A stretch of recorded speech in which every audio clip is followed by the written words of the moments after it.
Hello and Merry Christmas, everybody. Mental Fox here. Last Christmas, I shared some gameplay with you guys from the first gaming console I ever got, the Mattel Intellivision. Had a lot of fun doing that, so I thought that this year I would do something similar. I would share some gameplay from my first computer that I had. It was an Atari 800, and back then,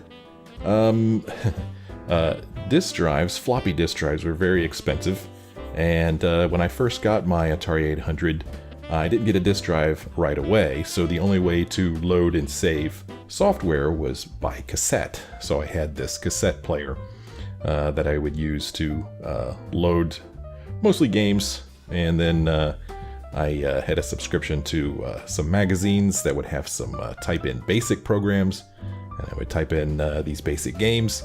And if I didn't want to type them in again, I would have to save them somewhere. So what I would do is I would save them off to cassette.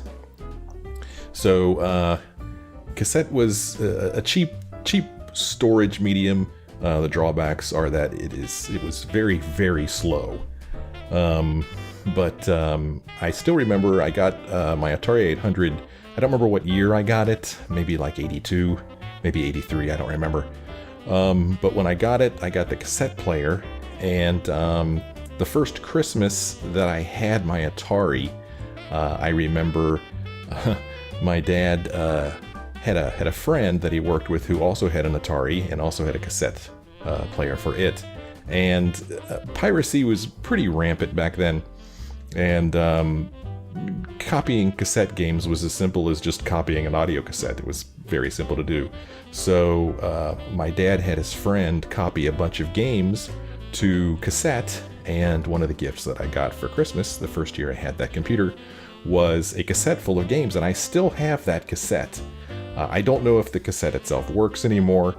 I know that the cassette player doesn't work anymore. The belt inside of it has long since disintegrated, and I'm not even going to bother to try to revive it because there's other ways to get games and ROMs and stuff for, vintage computers. So I thought that today, this Christmas, I would share with you guys some gameplay from some of those games I got on that cassette on that Christmas long ago. So the first game is a game called Space Trap, and it's actually a basic game. If you're familiar, BASIC is a very basic programming language. It's easy to learn, easy to program, but not the best for games because it's very slow.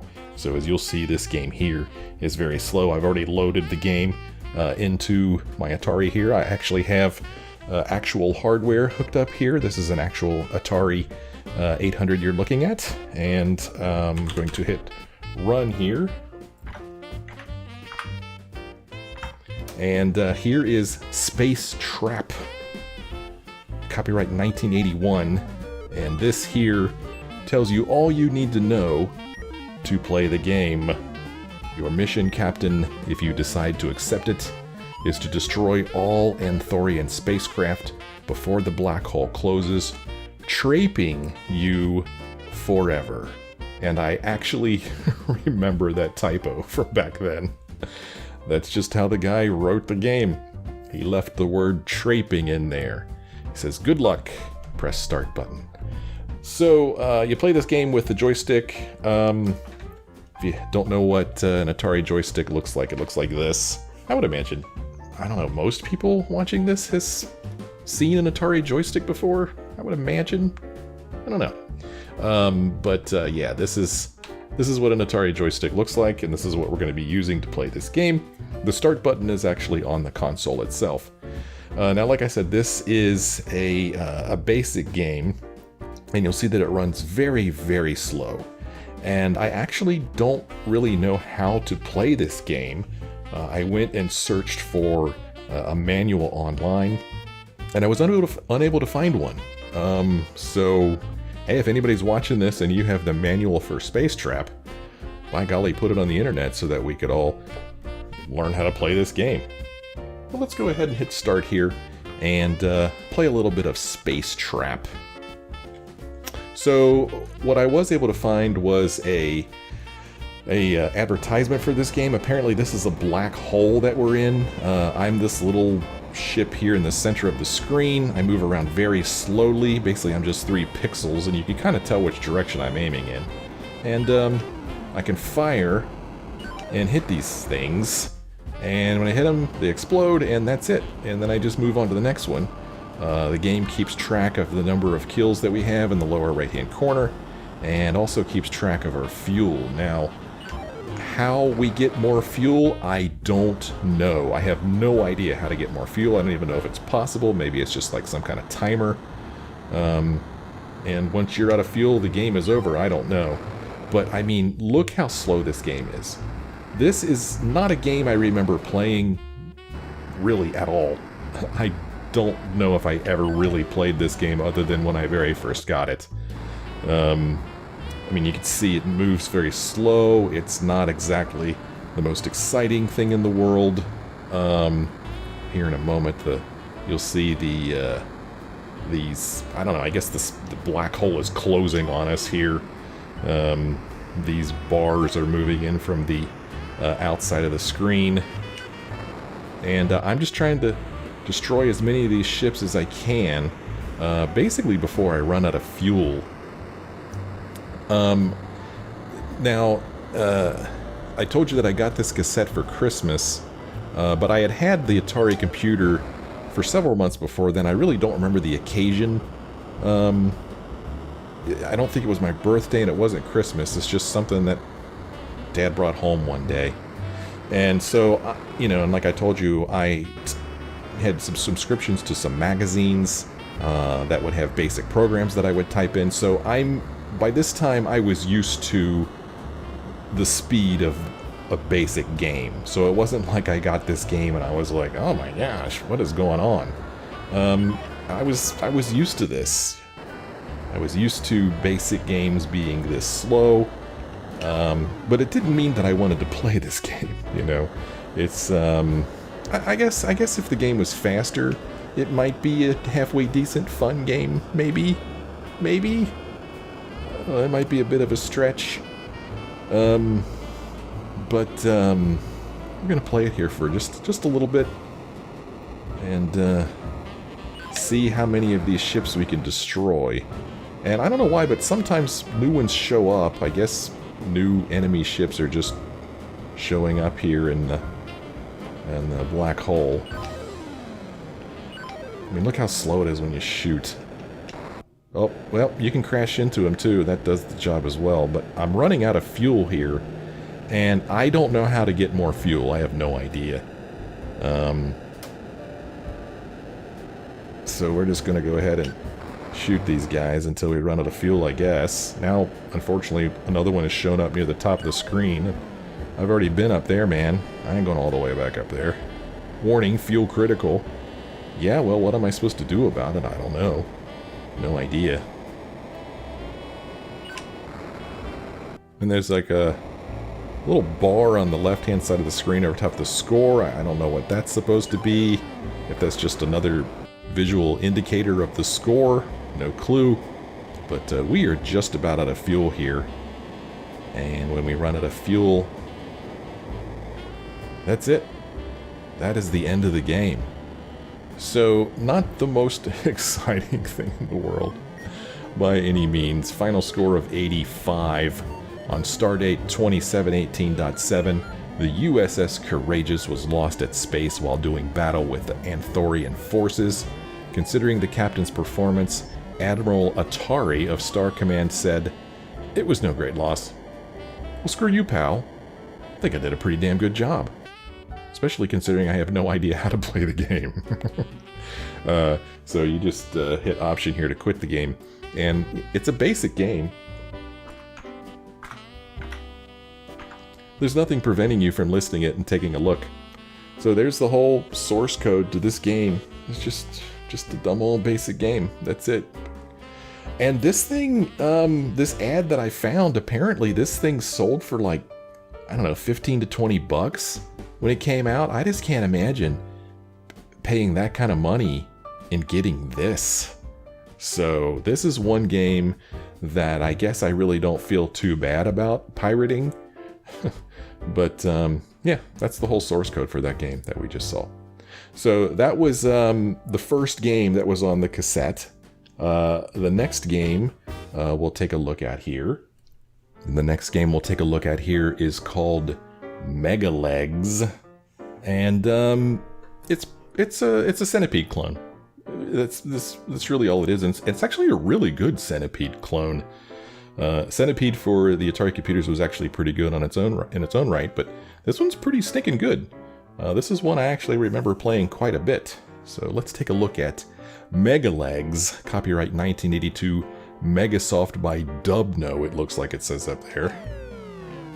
So I guess, I don't know, are you familiar with Centipede? It's a pretty popular game, back in the 80s.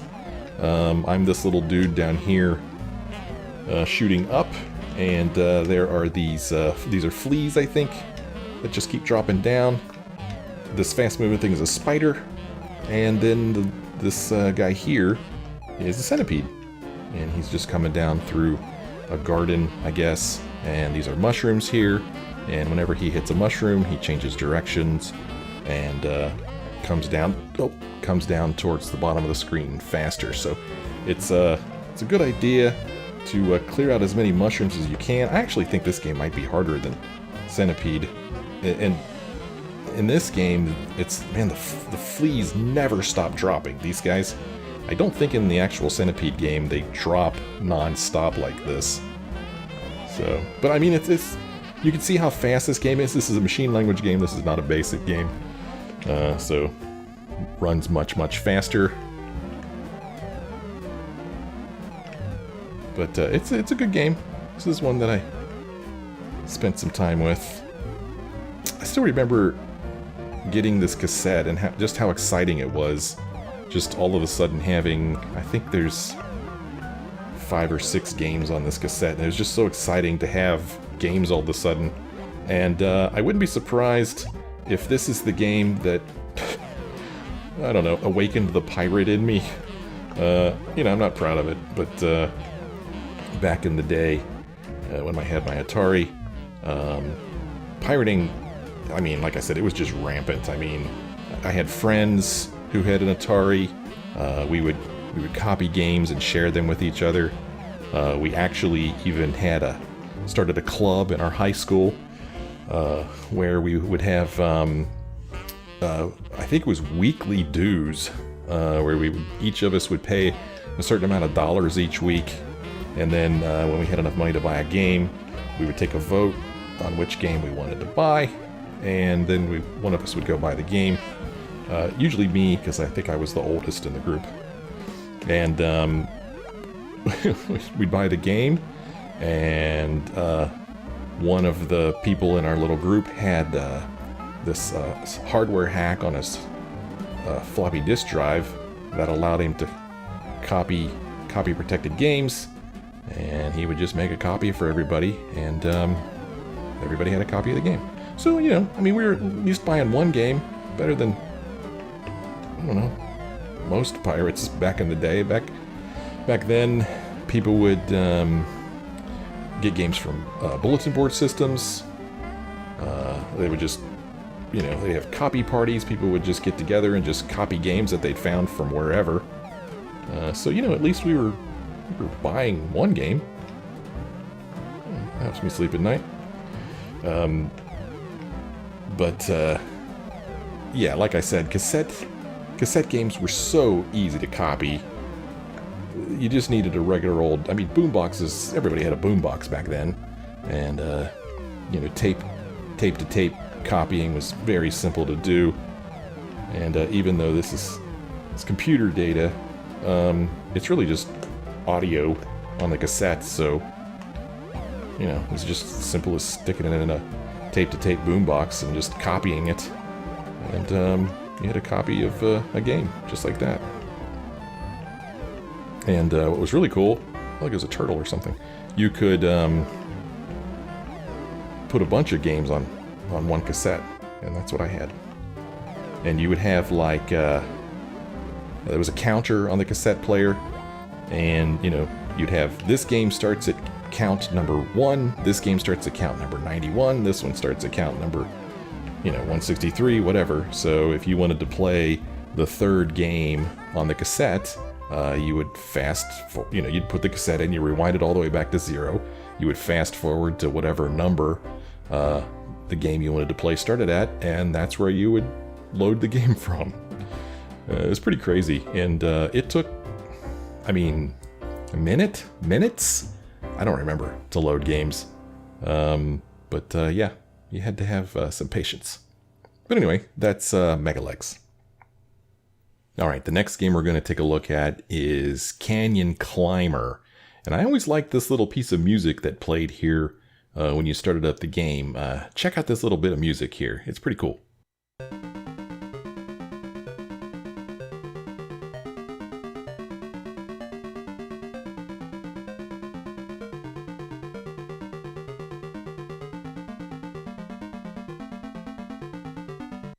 As you can see, this game is also copyright 1982 by a company called Datasoft. I remember having other software from this company, but this is a pretty cool game. Check this game out. You're this little dude here, and there's a canyon there. That's what that is in the center of the screen. And you got these goats that you could jump over. And for reasons I don't understand, we're placing dynamite on these bridges here. And you can see at the upper left-hand corner there's a plunger up there that once we place all this dynamite, we're going to push down on the plunger and we're going to blow these bridges. I don't know why we're going to do this. I told you I just had the... oh, darn it. I just had the cassette with the games on it. It didn't come with any manuals or anything.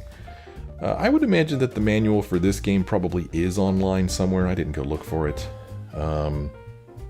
Yeah, I probably should have looked that up. I wouldn't mind knowing what my character's motivation is here. Why am I blowing up these bridges? Well, the goats, I can understand why they would want to knock me off the mountain here. This is their home. Just my theory here. Let's push down the plunger. Boom! Let me blow up the bridges. Here we've got these Indians that are shooting arrows at us. I jumped up and grabbed a shield there. The problem with the shield is that it just disappears. There's no warning at all that it's going to disappear. So you really don't know, when it's going to go away, leaving you defenseless against these arrows. So I just prefer to jump over the arrows.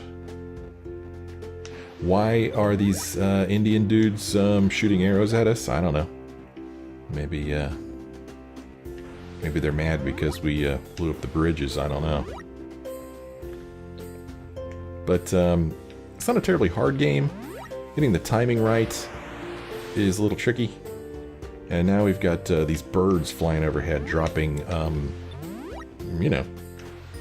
rocks on us. That's what it is, rocks. Why are they doing this? I don't know, man. Like I said, I don't have the manual. I don't have the motivation. I don't know what their motivation is. But it's just, like a simple platformer here. Oh, I thought I had jumped too soon there. There we go. We make it all the way to the top, and what happens? The goat knocks us off. And then you start again at the bottom. It's probably a little bit tougher this time. It's tricky because these goats, they could change direction at any time. And sometimes when you're in the midst of jumping over them, they'll change directions.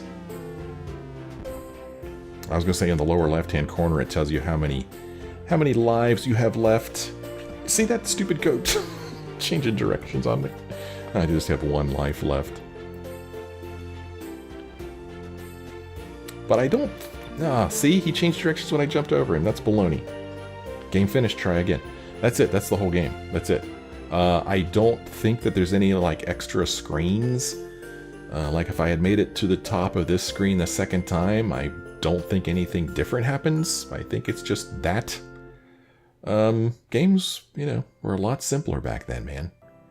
I also want to point out, if you look on the far right-hand corner of the screen, you'll see like this garbled mess. That's not something you would see on a TV set. You would generally have your Atari computer connected to a TV set, and that would be off the edge of the screen. You wouldn't see that. But here, I got it connected to a monitor.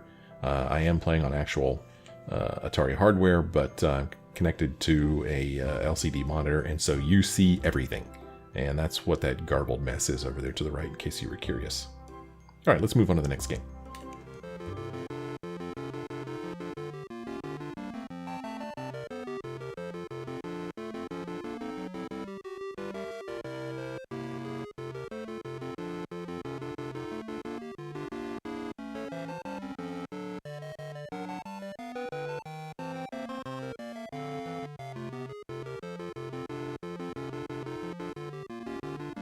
So this game is called Pacific Coast Highway. Plays a nice little piece of music there. I always liked the music on the Atari computers. 4-channel sound. You can do a lot with 4 channels. I really like it. If you're familiar with Frogger, then you know that this game looks a lot like Frogger. It's basically a Frogger ripoff. Instead of being a frog, you are a rabbit, and you are trying to cross a highway. That's what's going on here.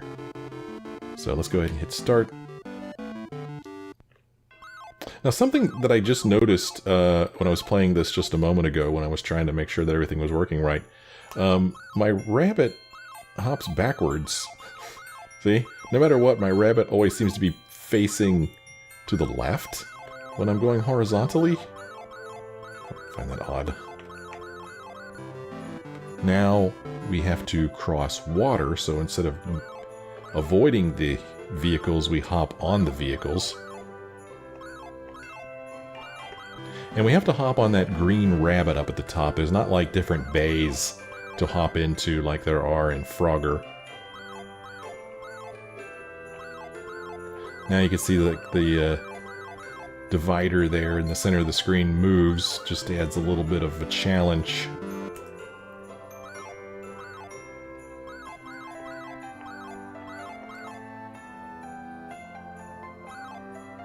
Oh, and I jumped too soon. And then a little speedboat comes and picks you up. That amuses me. So I want to make it a little bit further in this game, because I don't remember if there's anything else that adds to the challenge. Oh, crap. Oh, man, there was no place for me to jump. That was lame. That's not the kind of challenge I'm looking for. Oh, crap. Oh, I couldn't jump fast enough. Game over. Let's try again. Let's see if I can make it further this time. Kind of like this game. Let's get colorful graphics. You know, different vehicles. It's kind of nice.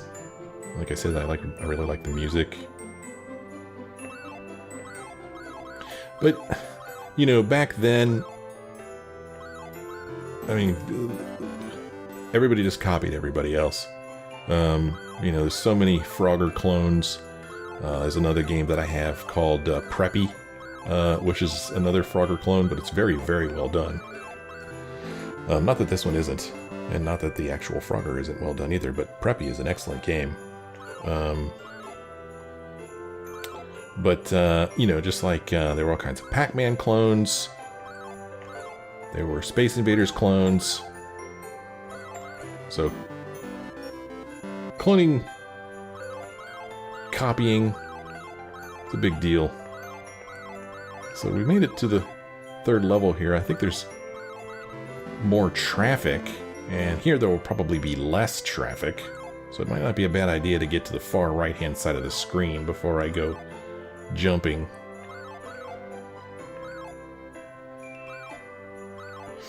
In Frogger, you know, sometimes there's like a lady frog that you could jump to and help carry across. I don't think anything like that happens in this game. I think that center median actually moves both directions now. Yeah, sometimes it moves to the right, and sometimes it moves to the left. So I guess that's a little bit of an added challenge there. Yep, see, changed real quick on you. So, yeah, that could be tricky. Going for my high score.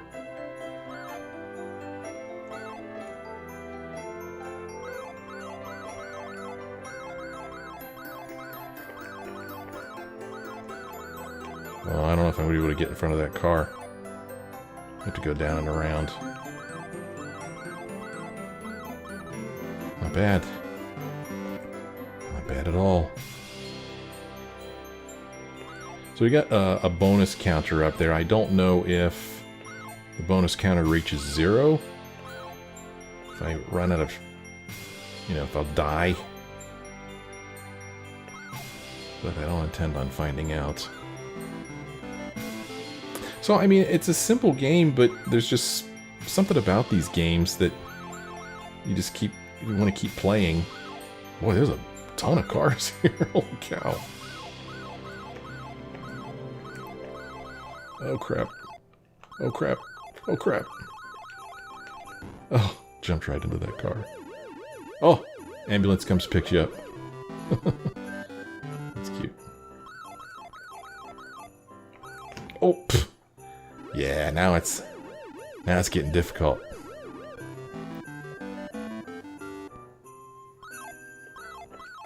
It's hard to find your spot. Oh, I don't know how that didn't kill me. Oh gosh. I couldn't move fast enough. This is the end. Not a bad score, 34,000. Seems like a good score. So, that was all of the games that were on side 1 of this cassette. There was one game on the other side, and let's take a look at it. So, oddly enough, the game that was on the other side of the cassette is Frogger. So we could compare Pacific Coast Highway with Frogger here. So let's go ahead and play this. This game also has great music. Really nice music. This is a very, very well done port of this game. Whoops, I jumped right into the water. Oh, interesting. My frog seems to be jumping in unexpected directions here. Maybe the controls aren't quite as good as I thought. Whoops, lady frog. Found the lady frog there. Oh no! Boy, I am off to a terrible, terrible start. This game plays music throughout, just like the arcade game, which is a really nice touch. And unlike Pacific Coast Highway, you have to bring 5 frogs across.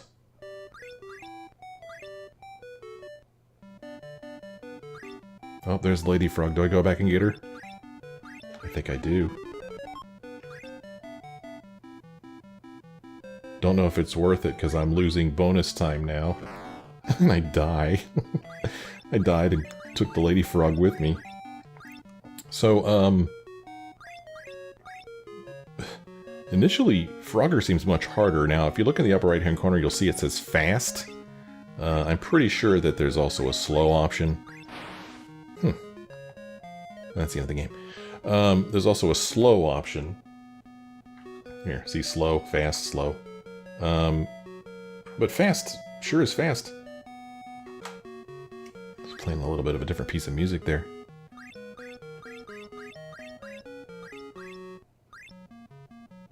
See if we can make it past this first level. Couldn't even make it past this first level for crying out loud. Uh-oh. We'll go this way. We'll go for the second one. I usually try to go for that far left slot first, because it's the hardest one to get. Alright, we got the Lady Frog across. Or maybe, you know, maybe it's a guy frog. Maybe he just likes pink. Except for the fact that I think in the instructions it actually says it's a lady frog. She just happens to be wearing pink. Dudes can wear pink too, man. It's all good. Oh, there she is. Oh, that was dumb. That was dumb. I killed both of us. I should have left her alone. I don't know why I felt like I needed to go back to get her. Just points that I don't want to leave behind. I mean, talking about a colorful game, this is a really, really colorful game. They did a great job on this.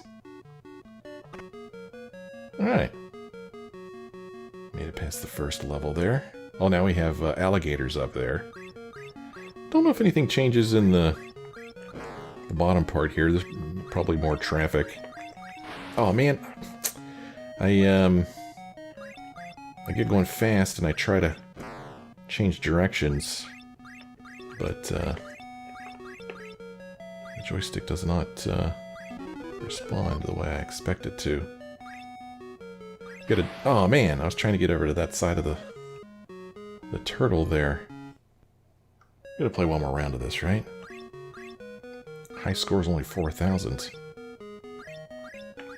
I thought that playing Pacific Coast Highway first would make me better at this, but I think it's made me worse.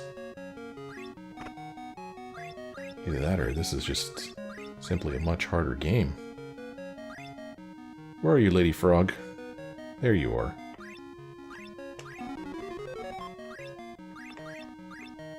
Let's get her to safety, man. She's counting on us. So if you watched my Intellivision Christmas special last year, you may remember that I talked a lot about my brother, who I played games with on the Intellivision a lot. Intellivision had a lot of two-player games that required a second player. And, you know, like I had my brother, I don't know how that happened, to play those two-player games with. Now, here on the Atari computer, a lot of these, two people could play them, two people could play this, but it's a take-turns kind of thing. Oh, we get this fly up here. Oh, I missed it. It's a take-turns kind of thing, so I could play my Atari by myself, for the most part. And I say my Atari, I mean, I guess it was really the family's Atari, but I was like the nerd in my family. So it was, you know, pretty much 99% of the time me playing. Well, my brother would play it sometimes. My original Atari 800, which I still have, it's not what I'm playing these games on right now. We had Defender, the arcade game Defender, on the Atari 800. And in Defender, if you played Defender before, you know that there's a hyperspace. You can go into hyperspace, and on the Atari, to go into hyperspace, you would press the space bar on the computer keyboard. Well, my brother had some friends over one time, and they were playing Defender, and they were really hitting that space bar hard, and they ended up breaking it. And so the space bar didn't work on my Atari after that anymore. And, you know, we didn't get it fixed. I don't really know why my dad never sent it away to get it fixed, but we never did. And I took that thing to college, and the whole time I was in college, I used that thing. My roommate used that thing. We both used that thing to type up our papers for school. I had a printer for it too. And since it didn't have a space bar, we would instead use the insert key that we would use to insert a bunch of spaces into our document. And then whenever we would need to type a space, we would just use the arrow, the cursor, to the right. That would be a space. I mean, we went all the way through college like that. Both of us. Worked fine. But, I don't think the keyboard works on that computer at all anymore. But I actually have 3 Atari 800s now. And, I'm playing this on one of those. So now, we've got a different piece of music playing. We've got some snakes going around. You might see that there's some seals swimming around in the water up there. Not really sure what happens to the seals. Not sure what they do, to tell you the truth. Don't remember. Oh, Lady Frog. Oh, I should probably just leave her there.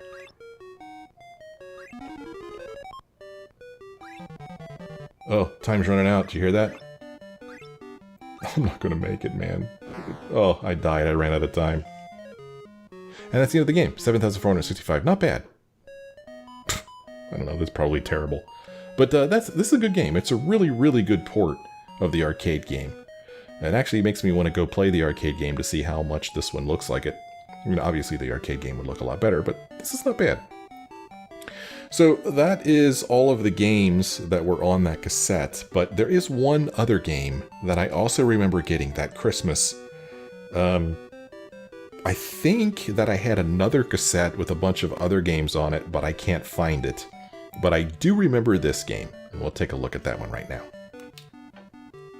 So this game that we're looking at here is called Shamus, even though it doesn't say it anywhere on this screen. This is the screen that pops up when you start the game.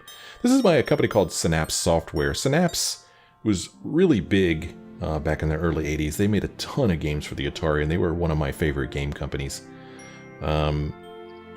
This one here is a game that I always really enjoyed, but was always terrible at. Just absolutely terrible. And I don't know, I don't remember ever really making it very far in this game. But there was just something about it that always made me come back to it, and I'm actually excited to play it right now. So let's try this game out and see how far we get. Now, if you're familiar with Berserk, this is a little bit like Berserk, except there's a lot more to it. You get mazes here. You see there's like a question mark over there that you grab, and I think you just get points for the question marks. Oh, see, this little dude shows up here just like in Berserk.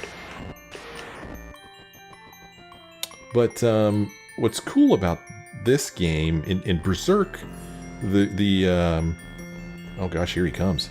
The screens are just randomized, but here they, you know, like, look, I just grabbed a key there, so there's actually like locked doors you have to get through also, unlike Berserk. But this game here, you know, you can move from room to room, and it's persistent. Like, this is the room I was in just a moment ago, and now I'm back in it.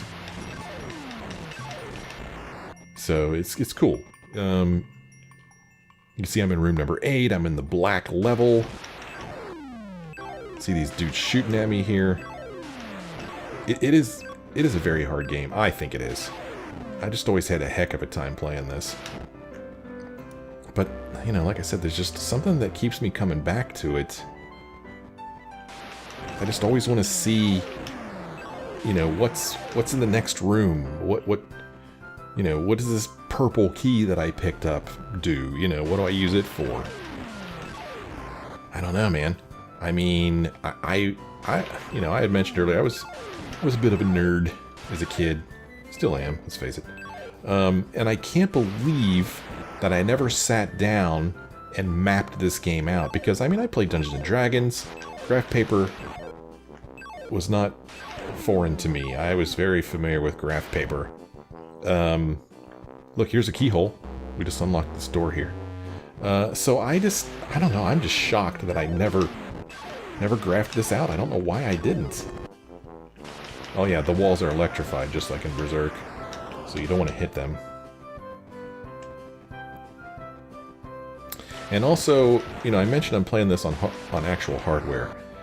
I do have an Atari 800 emulator, and emulators, if you've ever played with them before, you could save the state of your game. And, I mean, that's what I should do, you know? Since there's no save in this game, there's no continue in this game, I don't think. There might be, I don't remember. You know, with save states, I just drank that potion, it gave me an extra life. With save states, I mean, I could probably play indefinitely. And I don't know.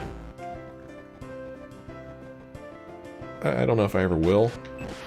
But, you know, just sitting here playing this again, it's fun. And I just want to see what happens. Is there an ending to this maze? It says black level. What's the next level? You know, have I ever made it to the next level before? I don't know. Am I going in circles right now? I think I'm going in circles. I think I want to go this way. You know, I should be paying attention to what rooms I'm in. You know, I should be like, oh, I've already been in room 14, so I'm going in circles. I feel like this is the room that had the key in it, wasn't it? I think this is the room that had the key in it. Oh, mommy. That was a lot of fire coming at me at once. So...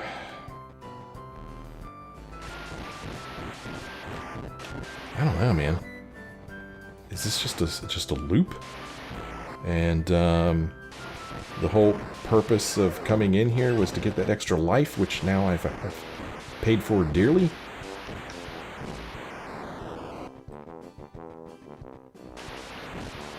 Okay, I think if I go up, I'll just be looping back around. So let's go to the left this time. Ooh. Oh, look at this. I think I have to shoot it. And you know, have I ever seen or read the manual for this game? I don't know. I did it. I have to stay alive long enough to get that key.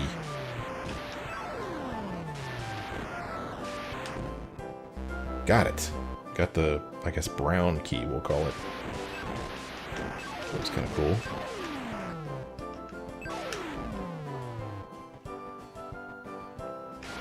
Oh, this is a dead end. Huh. Why do I want to come here?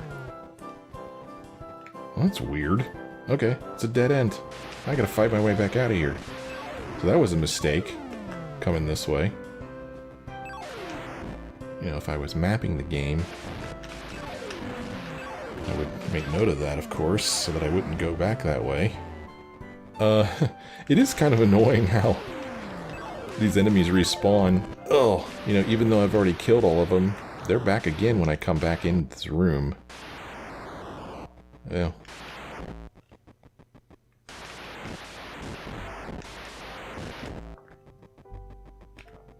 So I got this brown key now. Gotta find out where it goes. I think I've already been down. Like I said, I'm pretty sure this is the room that the purple key unlocked.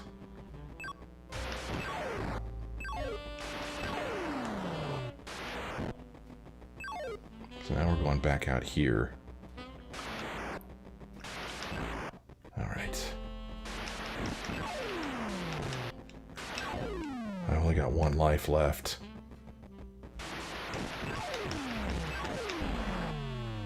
I think I want to go this way? Maybe? A question mark here. Oh gosh, I'm gonna die. Oh no, I survived. Question mark just gives me more points.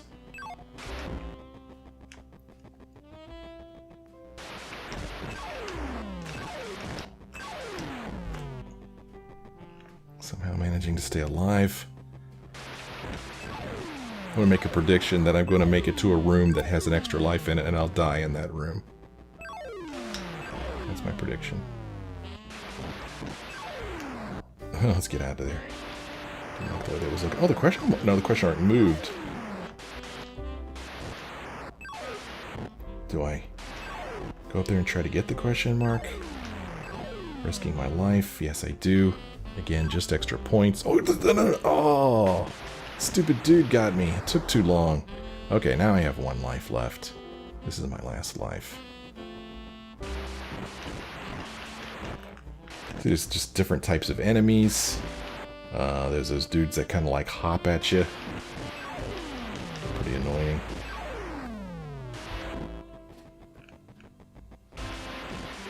Question mark. Is it worth going down here for? I don't know. Probably not. I'm probably gonna get killed by this thing. Oh, I got an extra dude. I guess once you get to 15,000 points, you get an extra life. Well, there's another key up there. I mean, if I have a brown key, what color is this one? Orange, maybe? Oh! I have two keys. These two keys look to be the same color to me. Oh, there's a life in there. Let's see if my prediction comes true that this is the room that I'll die in. Oh. No, I got an extra life. Good. Oh man, looks like the game is starting to have mercy on me almost. Fewer enemies. They're not shooting at me anymore. Another extra life. Fantastic.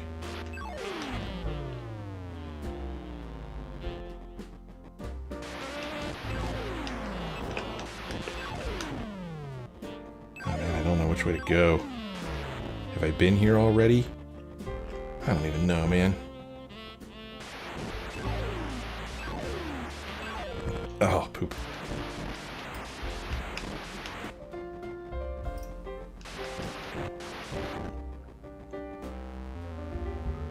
Did that give me an extra life? I think it did. I'm gonna see where I could use these keys that I picked up. I haven't really been paying attention to the room numbers. I don't know whether I've already been in these rooms before. I mean, even if I just, like, kept a pad of paper next to me and wrote down the room numbers as I come across them. But, I mean, the game moves so fast that would be difficult to do, right? Oh. And, you know, I was talking about mapping the game. Well, good freaking luck. I don't think there's a pause in this game. These stupid things. Those little green dudes. These guys right here. Right above me there. They're so damn fast. There you go. There you go. There's a game called Shamus. Well, that's all I wanted to share with you guys this Christmas. Just, you know, just a little walk down memory lane. It was fun to get out these games and play them again. Hope you enjoyed watching me do that. Tell me about your first home computer, any games you remember playing, or just any Christmas memories you have. Be nice to hear from you. Hope you all have a merry and safe Christmas this year, and let's hope for a better 2021, huh? Sounds good to me. Take care, everybody.